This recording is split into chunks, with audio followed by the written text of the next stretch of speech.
Okay, I think we can start, Vincent. The introduction will let the last people joining in for the people that are late. So welcome everyone for this webinar organized between CGIAR and Hiphen on the topic of how Hiphen helps CGIAR to digitize their breeding program. So Hiphen is a specialist in plant diagnostic. And today in this webinar, we should have been free, but unfortunately, Prem wasn't able to join. So we will have Vincent Vadez, which is coordinator of the AB initiative on drones at ICRISAT, and myself, which is CEO and founder of Hiphen. Go ahead, Vincent. Yeah, so good morning or good afternoon to everyone. So I'm Vincent Vadez. I'm coordinating that initiative for the Excellence in Breeding platform of the CGIAR, which you may know. And so I'll take you, a quick walk through, why we have undertaken that initiative. Next slide. So the idea of this was to create a mean by which breeding programs could access drone technology in the support of their breeding activities. And so this presentation has three parts. First, the part that I will be presenting that explain a little bit the background on that initiative. The second part is basically the issue that we have had to deal with and with flying the drones in India. And the third part is going to be covered by Alexis on what Hiphen does and how Hiphen contributes to that initiative. Next. So this started from the time I was leading a module from the Excellence in Breeding platform, the module 4 on phenotyping and high throughput phenotyping and digitization. And it came from the realization that while the technology to fly drones, generate image, generate and measure indices exists, really its use routinely for breeding programs really did not sort of take up. And so I organized a workshop between 6 groups who were conversant in this technology as a way to sort of find ways for breeding programs to have a better access and easier access to that technology. Because each of those programs that were invited in that workshop basically had worked out a way to use drone technology to assist breeding in their program.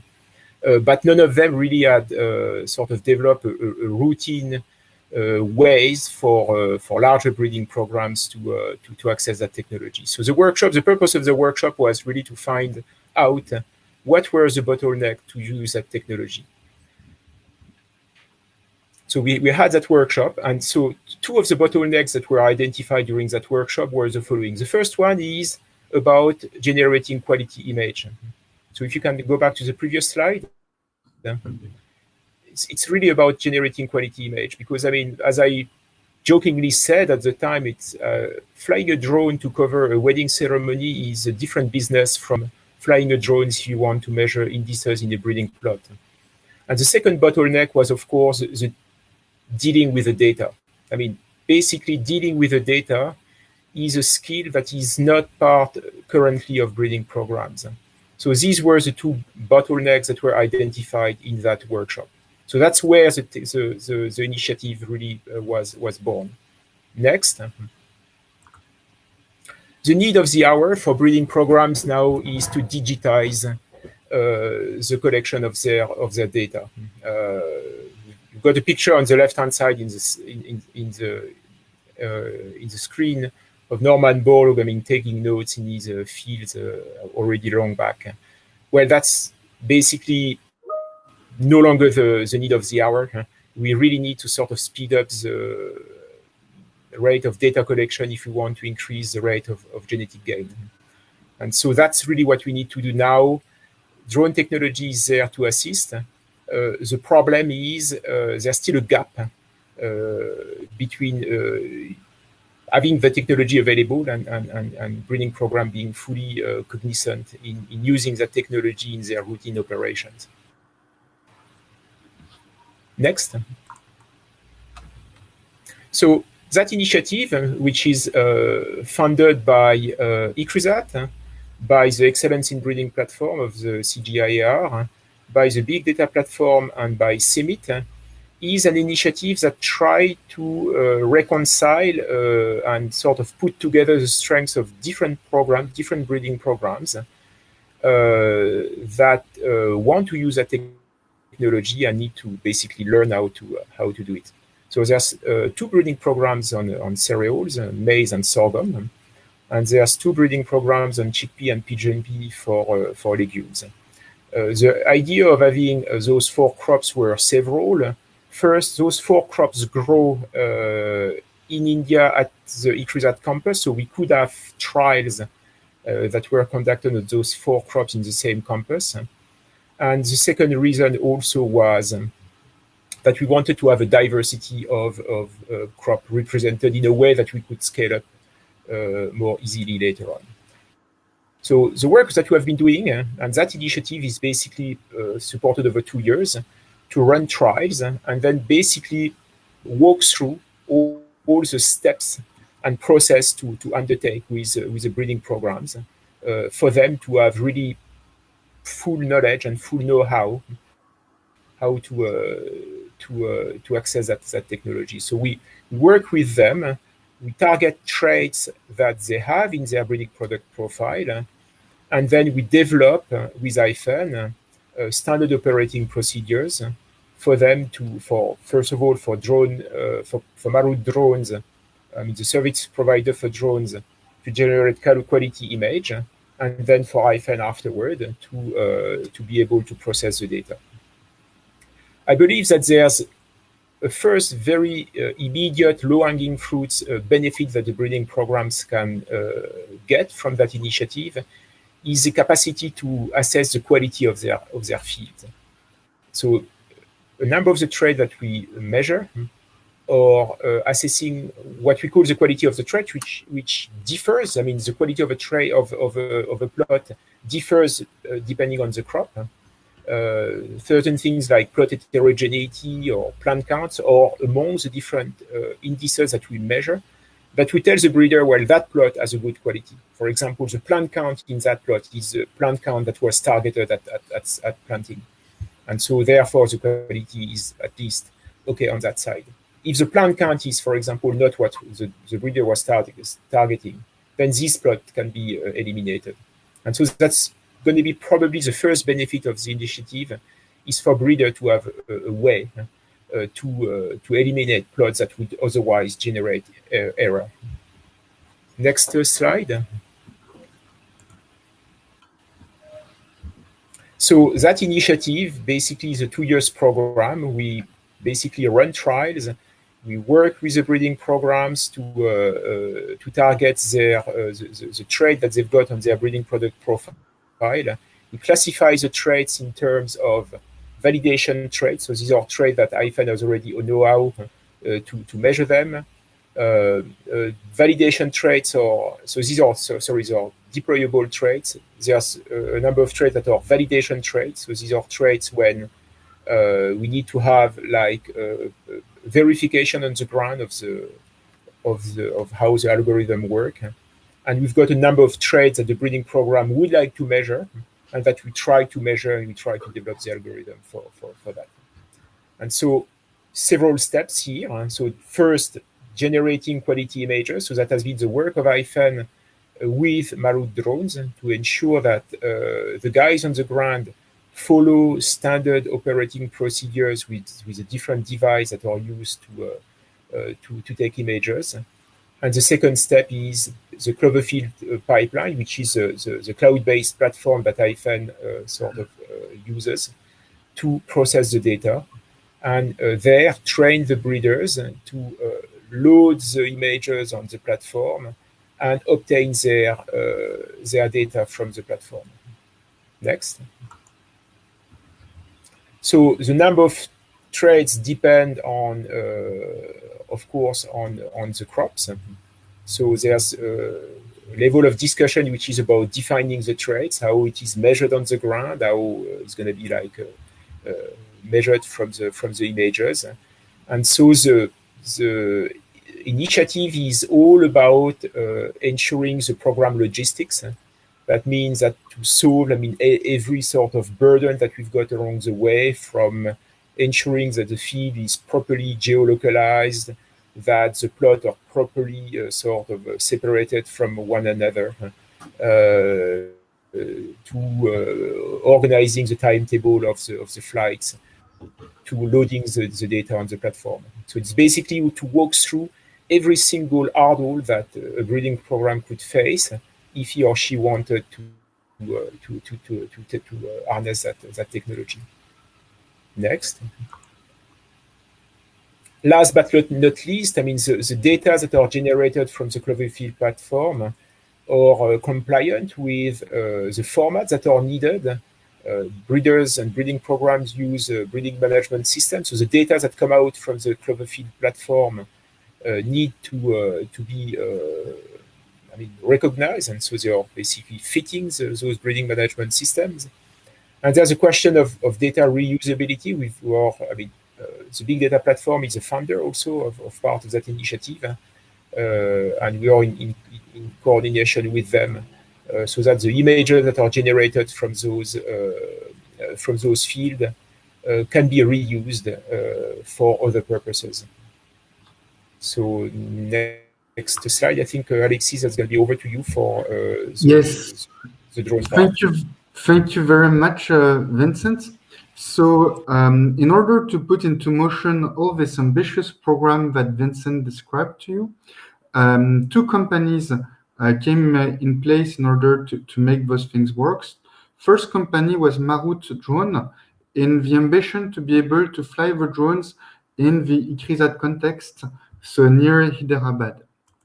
So the first thing that was necessary to do was to tackle the administrative challenges on making drone flies.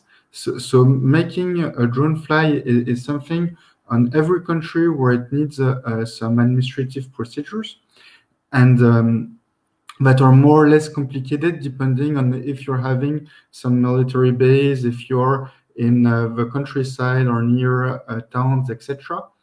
And Marut has done a really nice work on solving those challenges in an Indian context, which was a little bit complicated because of COVID as well. So we managed this first year to make some really nice acquisitions thanks to them. So Marut also had all the systems that was customized to respect the Indian regulation, with at the same time some RGB systems with higher resolutions, and at the same time some multispectral systems, which enabled you to cover almost all the traits that were relevant for ICRISAT, and also have been extremely compliant to all the SOPs, all the mission planning, all the GCP positioning, etc., to ensure a high quality of data acquisition, and to make sure that then the data processing will go smoothly. Because the big hurdle and headache here is really garbage in, garbage out. And if you're not having some people that knows how to fly drones, that are trained to do that, you can have bad surprise, which means that the data can be slightly useless.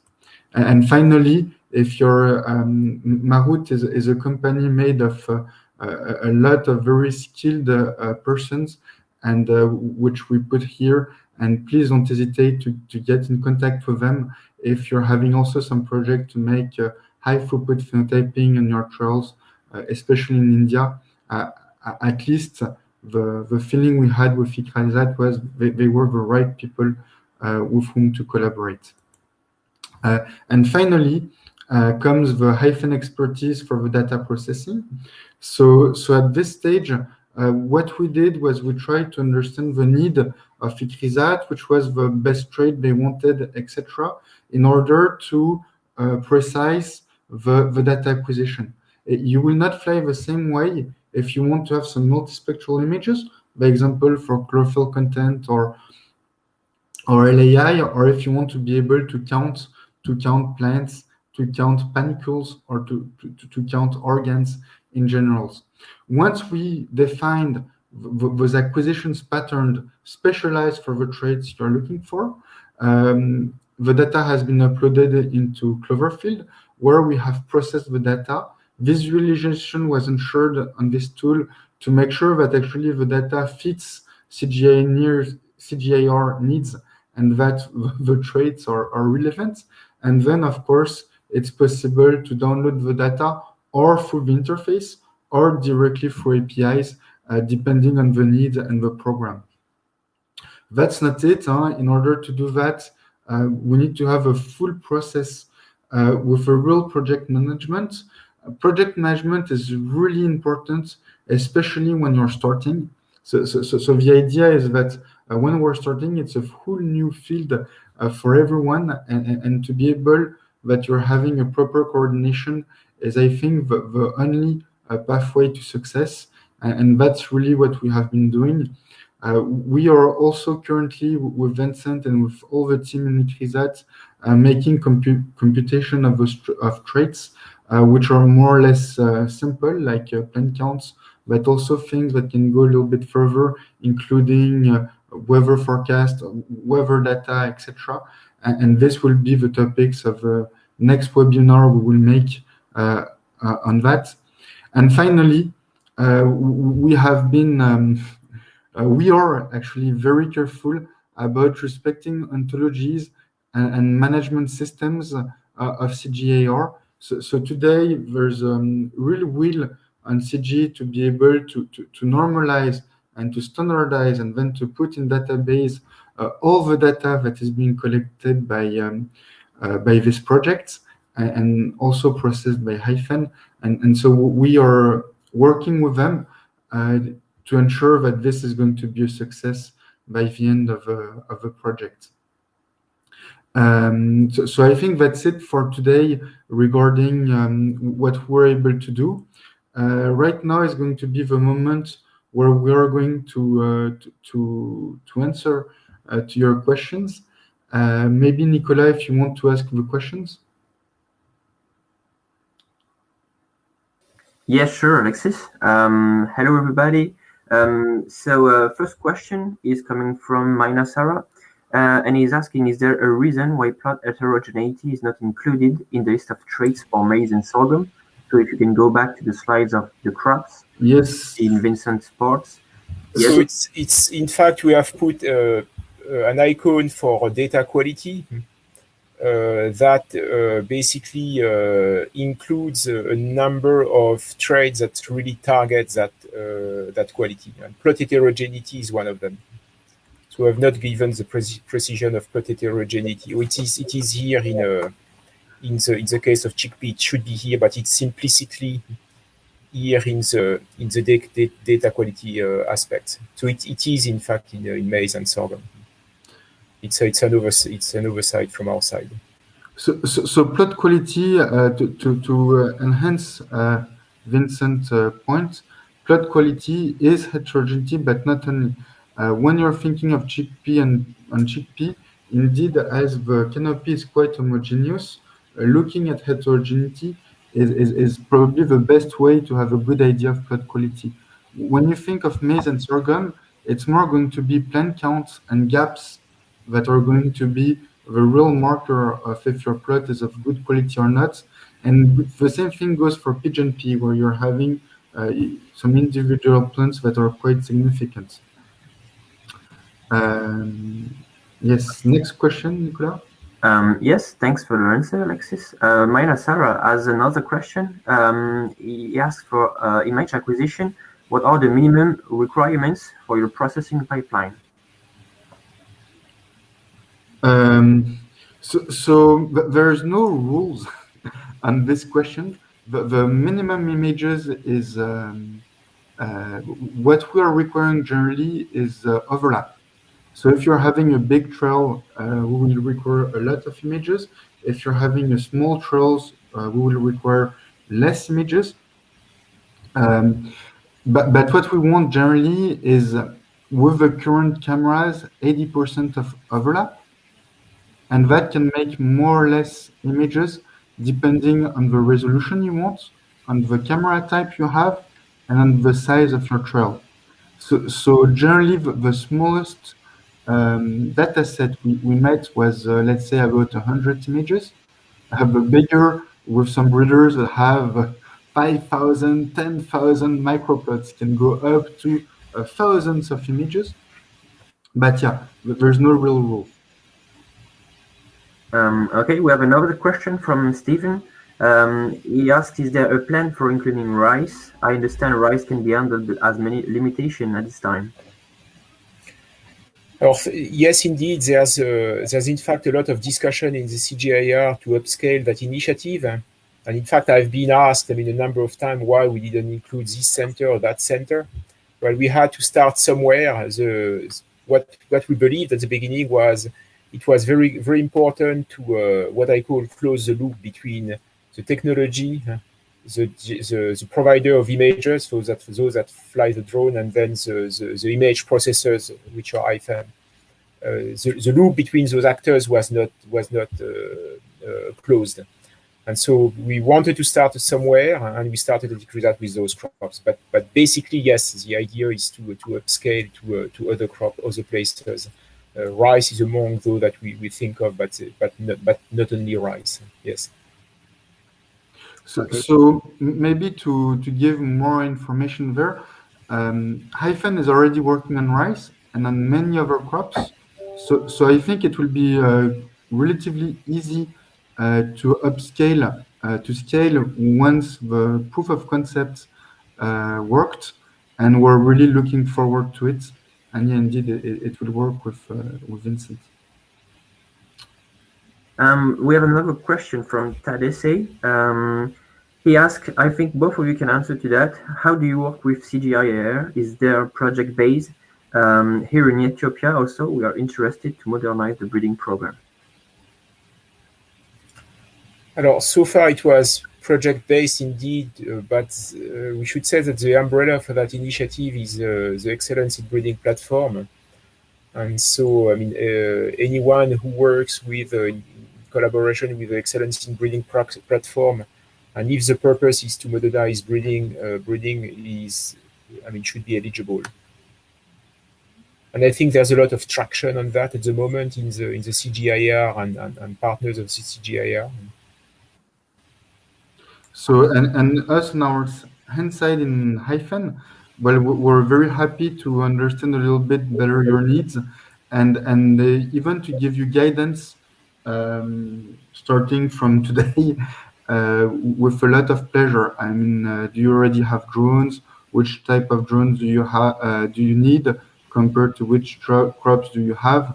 And then yes, of course, there will be contract later on in order to process it, to make project management, to make sure that you're having timely traits for your programs.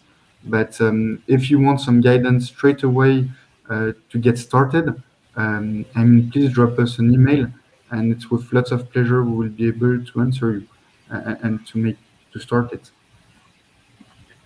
Okay, thanks for your answers. Mina Sarah has another question. Have you explored using tassels count for plant count, given that plant count at emergence may not always be representative of the final population? So, it's a good question, but maybe Alexis, you take it. Yes. So tassels, there's two different things. There's maize and sorghum. So validation has not yet been done with CGIAR. We are working with other companies on those topics. Whether it's sunflower or sorghum. Sorghum indeed has a tendency to make some. From one seed, you can have many plants, and yes, counting tassels on sorghum works well and gives you some different numbers than the plant count at emergence. Tasseling, counting tassels on maize is a little bit more tricky because the tassels are very thin and you need a very high resolution.